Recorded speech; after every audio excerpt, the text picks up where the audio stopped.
Boa noite, gente linda. Hoje nós trouxemos para a nossa reflexão no Evangelho de Mateus, no capítulo 11, do versículo 1 até o 19. São 19 versículos, onde João, ele inicia dizendo que acabando Jesus de dar instruções aos seus discípulos. Nós sabemos que no capítulo 10 do Evangelho de Mateus, Jesus instrui os discípulos para irem sozinhos, sem ele. Ele separou de 2 em 2 para ir em todas as cidades, aldeias, vizinhas ou até mesmo longínquo para pregar e curar. Eles ficaram até assustados de fazer isso sem a presença de Jesus. Só que Jesus, já prevendo a sua morte, porque ele já sabia que ele ia ser crucificado, ou apedrejado, ou jogado no precipício lá pelos judeus, pelos sacerdotes da sinagoga, ele já sabia. Então ele queria treinar os apóstolos para que os apóstolos pegassem confiança em si mesmos e não ficassem só curando ou ensinando com a presença dele. Ele queria que eles iam ficar sem ele dentro de pouco tempo, né? Então, por isso é que Mateus inicia esse capítulo 11 dizendo: aconteceu que, acabando Jesus de dar instruções aos seus discípulos, partiu dali a ensinar e a pregar nas cidades deles. Eles partiram e foram pregar. E Jesus deixou, ele dá um monte de instrução para eles, instruções valiosas de como eles deveriam agir com relação a serem rejeitados ou serem aceitos. E João, ouvindo João aqui, não é o apóstolo, não.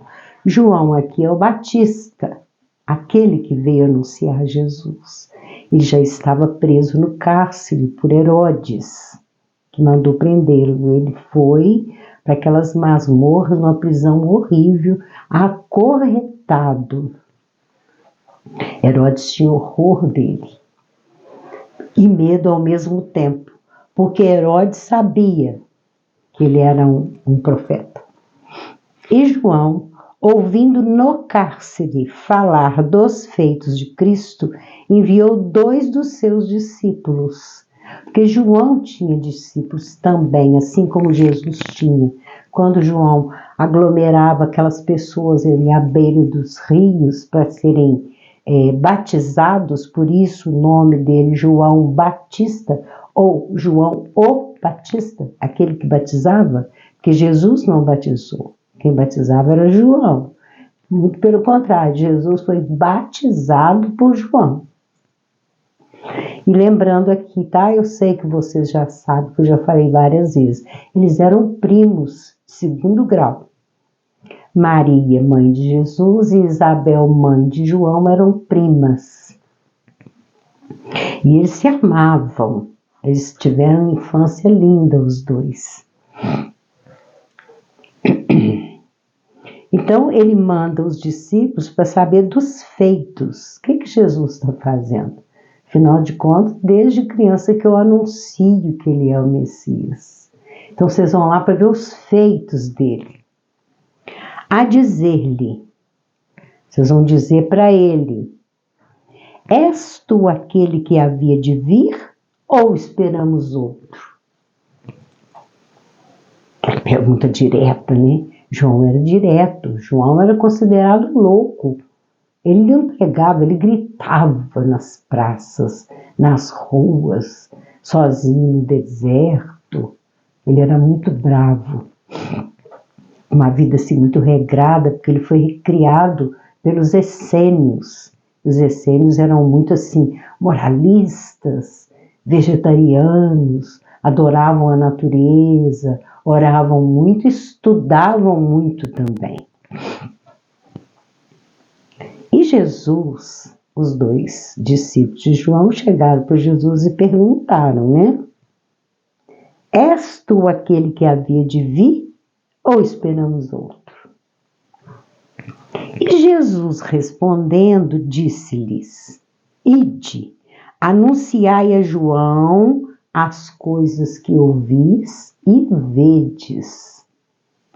Ao respeito dele por João. Ele sabia quem era João. Os cegos veem e os coxos andam.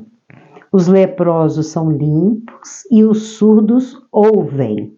Os mortos são ressuscitados e aos pobres é anunciado o evangelho. Muito engraçado, né? Aos pobres. Por que ele não anunciava o evangelho para os ricos, não? Claro que não. Os ricos não queriam ouvir Jesus. Os ricos discriminavam Jesus por ele ser da Galileia. Tanto é que Natanael pergunta a Filipe: pode vir alguma coisa boa da Galileia?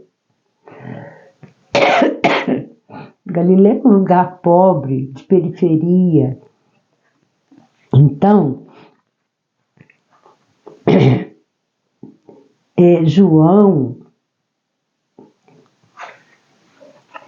Jesus aqui, ele está mandando não só eles falarem, mas que eles também investigassem, ouvissem por ali das pessoas que tinham sido curadas e a questão de anunciar o reino de Deus. E bem-aventurado é aquele que não se escandalizar em mim. Porque havia muito escândalo, muita discussão. Os doutores da lei viviam discutindo porque Jesus curava no sábado também, em todos os dias, mas ele não excluía o sábado. É claro, ele devia curar no domingo, na segunda, na terça, em qualquer lugar. Então, bem-aventurados aqueles que não se escandalizarem em mim. Aqueles que acham que os ensinos de Jesus são escandalosos, exagerados, dar a outra face, amar os inimigos, perdoar e orar por aqueles que nos maltratam. Então é maldizer os ensinamentos de Jesus. Isso a gente tem até os dias de hoje, né, gente? E partindo eles, os discípulos, né, de João, começou Jesus a dizer às turbas. Ele estava ali com aquela multidão em volta dele, e quando os discípulos saem, eles começam a falar para toda aquela multidão a respeito de João. Que foste ver no deserto? O que estava lá no deserto? Uma cana agitada pelo vento? Você foi lá para ver um homem que ficou lá balançando para lá e para cá? Agitada no vento, onde o vento leva para um lado e para o outro, preguiçosamente balançando ao sabor do vento? Sim, foste ver. Que fostes ver? Um homem ricamente vestido? Não. Sabia que João usava tipo um couro de animal jogado assim no peito, uma cinta larga na cintura, e não tinha roupa chique, ele andava desse jeito, sandálias rotas nos pés, ele não se importava com essa roupa, como Jesus está perguntando, a roupa rica. Né? Sim, que foste ver. Os que trajam ricamente estão nas casas dos reis. Ou seja, João não é um rei, João não é um príncipe, João é político. Por isso ele não se veste ricamente. Mas então, que fostes ver? Jesus aqui ele faz um monte de perguntas, um monte de ponto de interrogação aqui. Um profeta? Sim, vos digo eu. E muito mais do que um profeta. Profeta, eu já disse, é um médium. E o que é um médium? Um médium é um intercâmbio entre o plano desencarnado e o plano encarnado. É como se ele fosse um telefone, um celular, um rádio. Ele anuncia as notícias do mundo espiritual. Isso aqui é ser médium, ser profeta. Porque é este de quem está escrito. Aqui Jesus vai recorrer às velhas escrituras. Está escrito: eis que diante da tua face envio o meu anjo, que preparará diante de ti o teu caminho. Essas palavras é para Jesus. Eu estou enviando o meu anjo para te anunciar, para preparar o seu caminho. Aqui, nas velhas escrituras, João está sendo chamado de anjo. Eu estou enviando o meu anjo para preparar o seu caminho, para te anunciar. Em verdade vos digo que entre os que de mulher têm nascido, isso aqui é Jesus falando, não apareceu alguém maior do que João Batista. De mulher ter nascido é encarnado, em corpo de carne. Não existe alguém maior do que João Batista. Mas aquele que é o menor no reino dos céus é maior do que ele. Gente, eu confesso que esse trecho desse versículo 11, não entendi. Eu já fiz de tudo. A conclusão que eu cheguei é que foi aqui truncado alguma palavra, e até mesmo com relação ao verbo, eu acho que foi alguma coisa que na tradução, porque não faz sentido esse trecho, quer ver? Mas primeiro ele fala que dentre todos no reino dos céus, João é o maior. Aqui ele fala, mas aquele que é o menor no reino dos céus é maior do que ele. Maior do que João. Um trecho do versículo está contradizendo o outro. Mas vamos deixar essas polêmicas para lá, né, gente? Porque o Novo Testamento, assim como toda a Bíblia, sofreu tanta tradução, passou por tanta tradução, por tantas eras, que a gente também não pode ficar debatendo esses detalhes. Vocês imaginam uma escrita que eu fizer, qualquer um de nós fizer hoje, e essa escrita for lida daqui a 2000 anos. Uma vez eu ouvi uma piada, achei engraçado a esse respeito. A pessoa que estava comentando o Novo Testamento, uma passagem do Novo Testamento, e que teve também uma dúvida, até um orador famoso. Ele falou, gente, isso é muito comum por causa das traduções que passou. Então, quando a gente vê alguma coisa que não está soando bem, a gente até deve deixar para lá se não conseguir. A gente deve primeiro consultar os livros, consultar as enciclopédias, mas se não conseguir, a gente deixa para lá. Porque aí ele fez uma piada, ele falou assim, imagina um narrador de futebol hoje, nos dias de hoje. Quando ele comentou, quem estava em alta era o Zico, aquele Zico do Flamengo. Então, o comentarista do jogo vai dizer assim, o jogador tal, narrando o jogo, o jogador tal engoliu um frango ou galinha. É quando o jogador deixa passar a bola por debaixo das pernas. Tem um nome assim, comer um frango, engolir um frango, não é uma coisa assim? Ao vocês verem, eu estou falando, isso deve ter uns anos. Imagina daqui a 2000 anos. Fulano de tal é a estrela do show. É uma frase nossa, que hoje a gente entende. Mas daqui a 2000 anos, como que a pessoa vai ver uma estrela? Né? Não vai estar mais usando a palavra estrela para quem é um grande artista. Então, a gente tem muitas colocações que, se a gente for analisar algumas frases, ficam esquisitas mesmo. Seu pai vai chegar tarde para jantar porque ele está amarrado no escritório.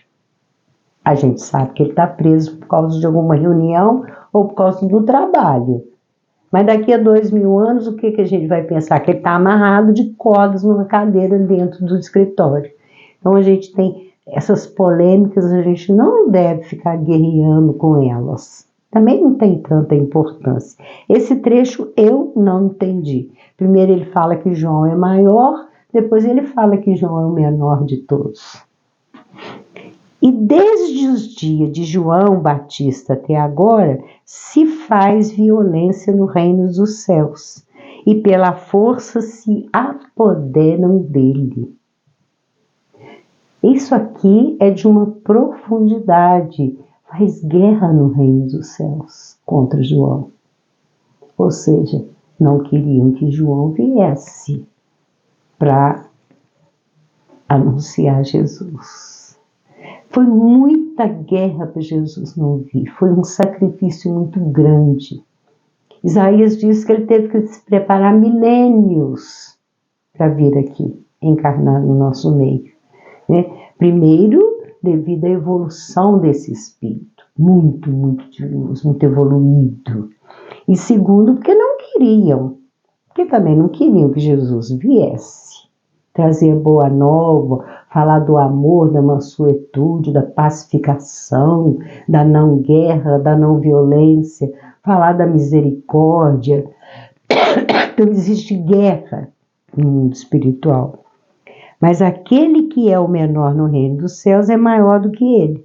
E desde os dias de João Batista até agora se faz violência ao reino dos céus. E pela força se apoderam dele. Porque todos os profetas e a lei profetizaram até João.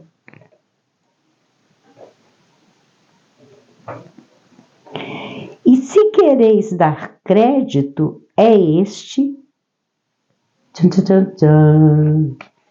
é este o Elias que havia de vir.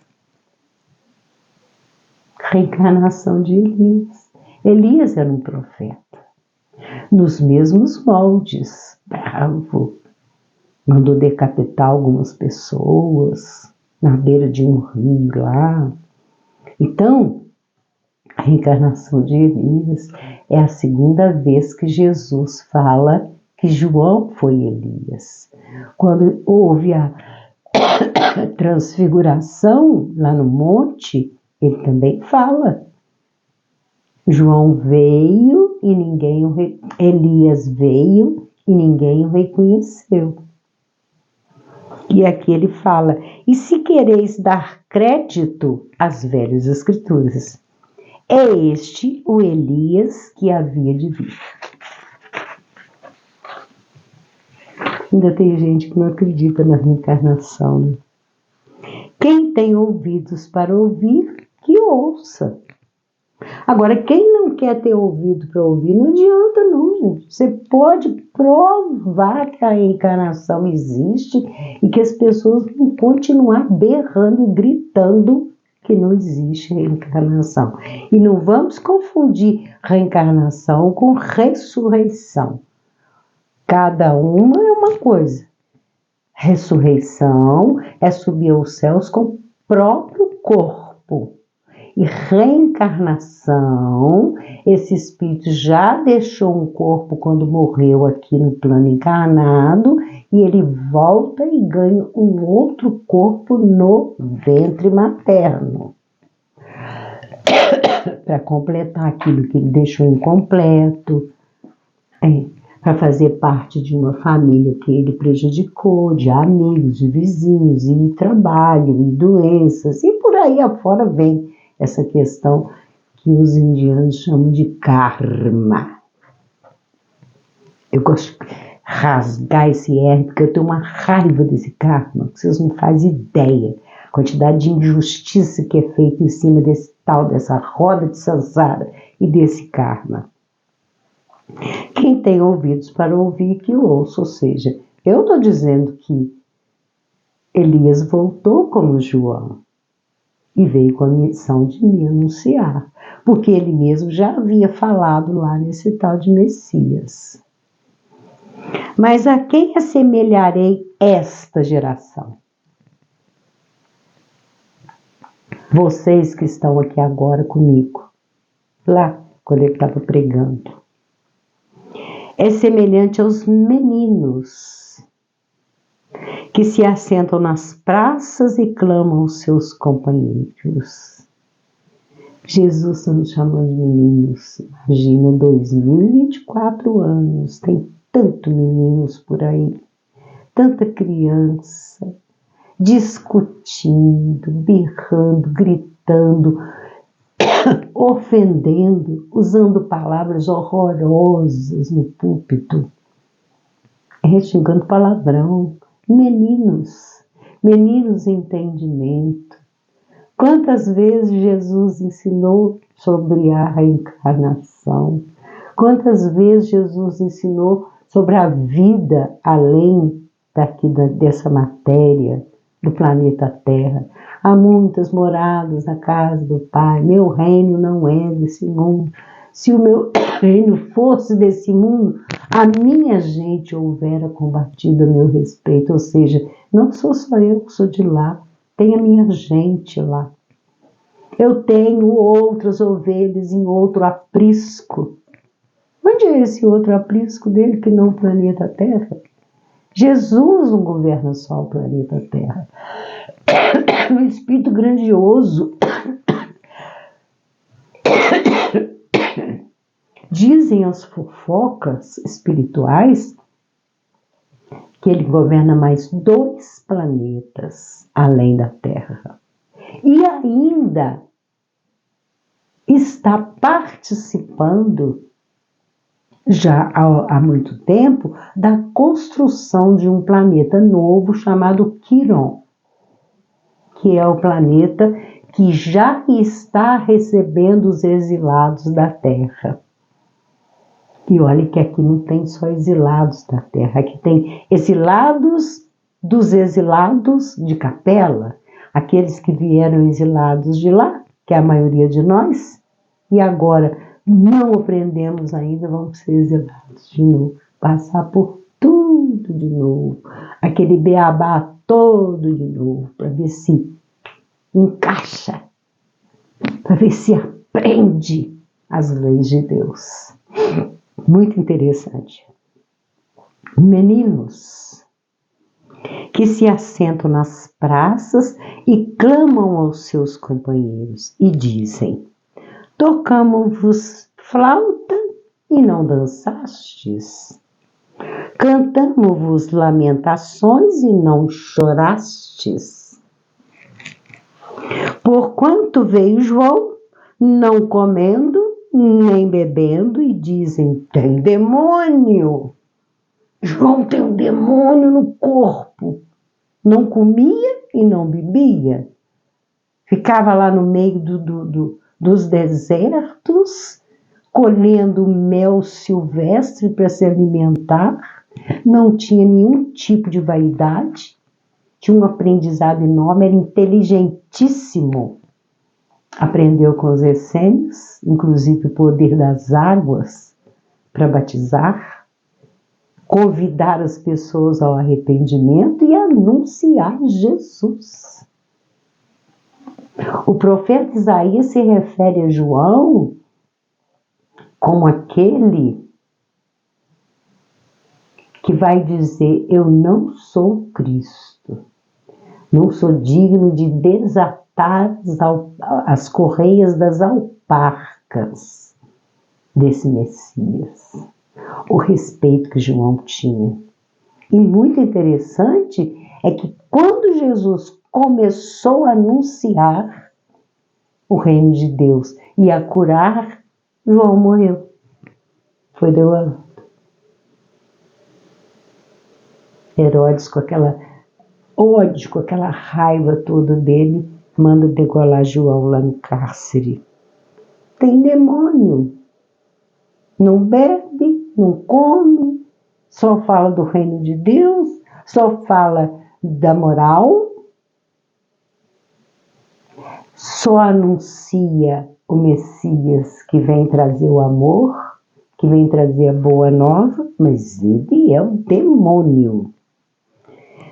Veio o Filho do Homem, comendo e bebendo, porque Jesus tomava vinho e Jesus comia com os apóstolos. Ele ia nas casas das pessoas para jantar. Quando ele ia em Betânia, ele amava as comidas de Marta e de Maria, mais de Marta, né? Os jantares junto com o amigo do peito, que é Lázaro, irmão de Marta e de Maria. Veio o Filho do Homem comendo e bebendo. E dizem, eis aí um homem comilão e beberrão, amigo de publicanos e pecadores. Publicanos eram os cobradores de imposto, inclusive um dos apóstolos dele era Mateus, chamado de Levi, ou seja, Levi chamado de Mateus. Era cobrador de imposto, ele deixou coletoria para seguir Jesus, por isso que estão dizendo isso. Meninos, pecadores, anda com pecadores, prostitutas, lazarentos, mendigos, moradores de rua, deserdados, loucos, endemoniados, pescadores. Mas a sabedoria é justificada por seus filhos. Ou seja, Mateus encerra essa passagem do versículo 11 citando a sabedoria. A gente tem que colocar a sabedoria dentro da gente para entender essas coisas. João veio anunciar Jesus, não comia de forma alguma sequer um pedacinho de carne e não bebia vinho de forma alguma. Demônio. Aí vem o Filho do Homem, bebendo, comendo, Jesus dançava, foi nas bodas de Canaã e dançou, e cantou, e tomou vinho com os apóstolos e com todos ali naquela festa. Então, é chamado de beberrão e de amigo dos publicanos, mas a sabedoria é justificada por seus filhos. Filhos de Deus, vamos adquirir sabedoria para saber discernir essas coisas. Hoje eu vou inverter. Eu vou dar um presente primeiro, depois eu vou ler a frase, tá bom? E a frase nova, presta atenção, olha lá no quadro. O presente é pequenininho hoje. Que bonitinho. É feito com aquele vidro do café solúvel. Eu gosto dele, que ele tem essa cinturinha aqui. Tá vendo? Aí então, você pode guardar suas quinquilharias, suas bijuterias, né? Alguma coisa aí pode servir. Aí você pode guardar biscoitinho, sachê de chá na sua cozinha, ou simplesmente só enfeitar ou ser feito de jarrinha. Fica aí o nosso presente de hoje. Vamos à nossa frase. Gente, lembrando que eu não vendo nada, tá? Isso é presente. Eu não vendo as coisas. E também não sou contra quem vende, não. Porque para sustentar muitas vezes um canal que tem estúdio pronto, fazer gravações maravilhosas, precisa de dinheiro. Para montar um templo precisa de dinheiro. Você tem que ter um bom microfone. Aliás, eu estou precisando trocar o meu, tá muito barulhento. Você tem que ter um bom microfone, você tem que ter um bom estúdio, custa dinheiro, uma pessoa especializada para te ajudar quando a coisa é muito grande. Não o meu aqui, que é pequenininho, é simplesinho, né? Então, eu não sou contra quem cobra também, não. Sabe, fica uma implicância esse respeito, né? Agora, uma coisa é você instituir aí uma porcentagem e a outra é você obrigar. Aí também não. Aquela pessoa que não pode, que não tem, ela ser obrigada a pagar um dízimo. Isso aí é terrível. A nossa frase de hoje é outra. Nisto, todos conhecerão que sois meus discípulos, que sois meus alunos, se vos amardes uns aos outros. Não adianta. Quem segue Jesus será conhecido pelo amor, reconhecido porque ama uns aos outros. E quem ama não faz mal. Quem ama perdoa, quem ama não judia, quem ama não se vinga, quem ama não impõe prova dura para o outro seguir. Torturas. Quem ama, como ele está dizendo aqui, é meu discípulo. E discípulo é um aluno. E qualquer um de nós pode ser aluno de Jesus. É isso que ele quer. E Jesus não parou no tempo e no espaço há 2025 anos e ficou lá com aqueles 12, com aqueles 100 discípulos seguindo ele e que não adquiriu. O sentido é exatamente trazer os ensinamentos para nós, para a gente ir lá estudar. Eu sempre digo também, não acredite nas minhas palavras, vão lá e vão investigar. Mas não é só nesse livro chamado Bíblia, não. Aí você vai procurar a ciência, a filosofia, estudar o significado das palavras. Sim. O que será que Jesus está querendo dizer aqui? Aprofundar nos ensinamentos dele e principalmente aplicar. Olha o que ele está dizendo. Nisto todos conhecerão que sois meus discípulos, se vos amardes uns aos outros. Essa frase está em João, no capítulo 3, no versículo 35. Fica aí essa frase lindíssima de Jesus e fica aí também um beijo no seu coração.